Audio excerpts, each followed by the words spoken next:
आप देख रहे हैं वतन समाचार। क्या वोट देने के लिए लोगों को मजबूर किया जा सकता है? क्या इसके लिए कानून बनाया जा सकता है? अगर आप वोट नहीं देते हैं तो क्या आपको सजा हो सकती है?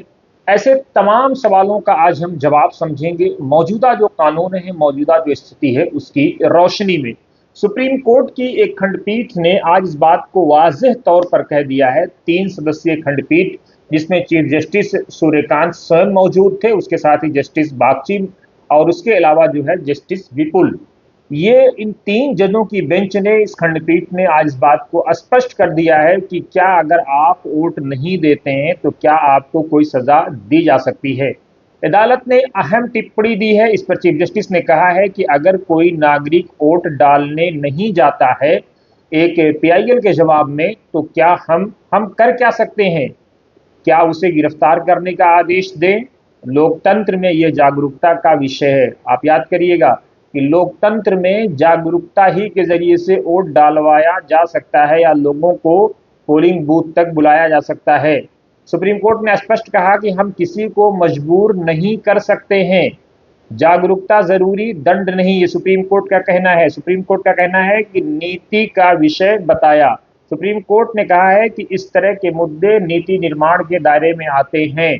अदालत ने साफ कहा। इसका मतलब यह है कि सुप्रीम कोर्ट के इस फैसले से अब यह स्पष्ट हो गया है कि भारत में मतदान को अनिवार्य बनाने का फैसला सुप्रीम कोर्ट या अदालत के बजाय सरकार और संसद के स्तर पर ही लिया जा सकता है और फिलहाल इसे जबरन लागू नहीं किया जा सकता है।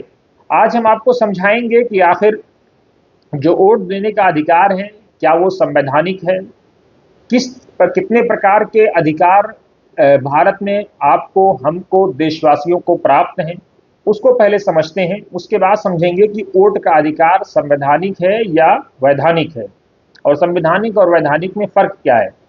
आप ये जानिए कि भारत में विभिन्न प्रकार के अधिकार जनता को या जनता जनार्दन को प्राप्त हैं।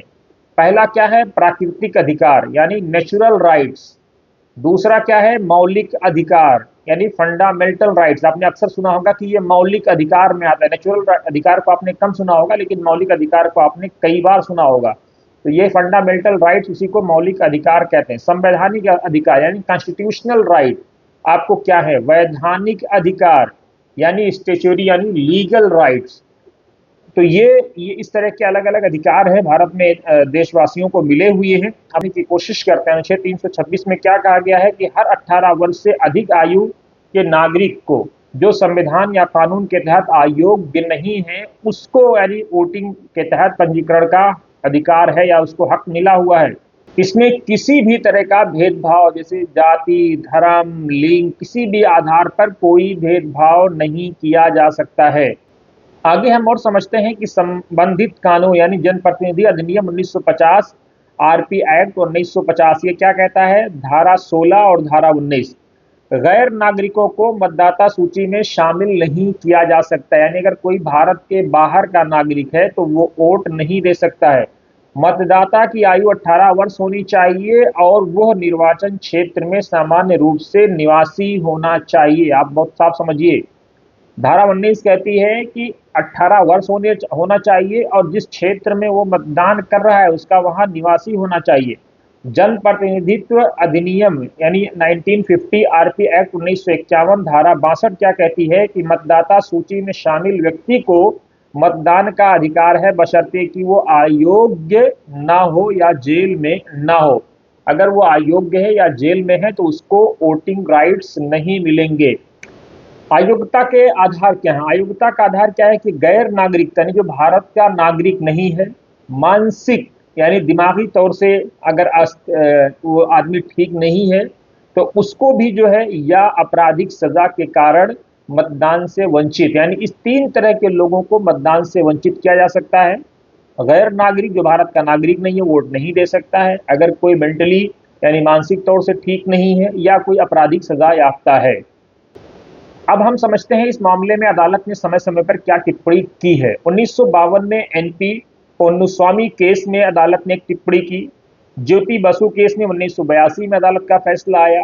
पीयूसीएल केस 2003 में अदालत का एक फैसला आया। अदालत ने कहा कुलदीप नायर केस 2006 बहुत चर्चे में रहा था। अदालत ने, सर्वोच्च अदालत की संविधान पीठ ने कहा था कि मतदान का अधिकार केवल वैधानिक है। लेकिन यहाँ संस्कृति IAS.com की जो वेबसाइट है उसमें एक बात और अहम दी गई है कि राजा बाला केस 2015 में PUCL केस के आधार पर न्यायालय ने इसे संवैधानिक अधिकार माना, लेकिन मौलिक अधिकार अभी भी नहीं माना। आप देखिए, अब अनूप बर्नवाल केस 2023, बहुमत ने कुलदीप नायर केस का समर्थन किया और कहा कि मतदान का अधिकार वैधानिक है। यानी बहुमत के एक बार फिर यह हो गया कि यह वैधानिक है। उसके बाद जस्टिस अजय रस्तोगी ने असहमति में कहा कि मतदान का अधिकार अनुच्छेद 19 ब्रैकेट में 1A अभिव्यक्ति की आजादी का हिस्सा है और संविधान की मूल संरचना फ्री एंड फेयर इलेक्शन से जुड़ा है। यानी उन्होंने असहमति व्यक्त की थी जस्टिस अजय रस्तोगी ने, और ये अपना रिमार्क दिया था। वर्तमान स्थिति क्या है? सर्वोच्च न्यायालय ने नवीनतम फैसले, यानी सर्वोच्च न्यायालय के नवीनतम फैसले के अनुसार मतदान का अधिकार वैधानिक है, किंतु भविष्य में इसे संवैधानिक दर्जा दिया जा सकता है। महत्वपूर्ण बात यह है कि मतदान का अधिकार लोकतंत्र की नींव है, क्योंकि यह नागरिकों को अपनी सरकार चुनने का मौका देता है। यह अभिव्यक्ति की आजादी अनुच्छेद 19 और संविधान की मूल संरचना का हिस्सा है। चुनौतियां क्या हैं? मतदाता सूची में त्रुटियां हैं, जिसको लगातार SIR के माध्यम से ठीक करने की बात हो रही है। लेकिन SIR में जिस तरह की गड़बड़ियां आ रही है, जिस तरह के आरोप इलेक्शन कमीशन पर लग रहे हैं कि एक विशेष पार्टी के लिए काम करने का आरोप लगातार विपक्ष इलेक्शन कमीशन पर लगा रहा है, तो ऐसे इस त्रुटियों से कैसे निपटा जाएगा, ये एक और जटिल समस्या बन चुकी है। जागरूकता की कमी, कई नागरिक अपने मतदान के अधिकार को पूरी तरह समझते नहीं। यानी इलेक्शन कमीशन की जिम्मेदारी के सिलसिले में अवेयरनेस लाए, जागरूकता लाए, लोगों के बीच जाए और बताए। ये भविष्य की चुनौतियां हैं। निष्पक्ष चुनाव भी एक बड़ी चुनौती है, जो लगातार विपक्ष से आप सुनते रहते होंगे कि जो एक बड़ी चुनौती है। यानी चुनाव हमेशा निष्पक्ष होने चाहिए, फेयर एंड फ्री होने चाहिए। चुनाव आयोग भी इस बात का दावा करता है, लेकिन विपक्ष लगातार चुनाव आयोग पर यह हमलावर जरूर है। खासतौर से मुख्य चुनाव आयुक्त पर यह आरोप जरूर लगाए जा रहे हैं विपक्ष की ओर से कि वो चुनाव को लेकर के ईमानदार नहीं है। मतदान का अधिकार भारत के लोकतंत्र का आधार है। हालांकि वर्तमान में इसे वैधानिक अधिकार माना जाता है, किंतु ये संविधान के अनुच्छेद 326 और अभिव्यक्ति की आजादी से गहराई से जुड़ा हुआ है। बिहार SIR मामला हो, बंगाल SIR मामला हो, इन सारे SIR के मामलों ने कई और नए सवाल जन्म दिए हैं।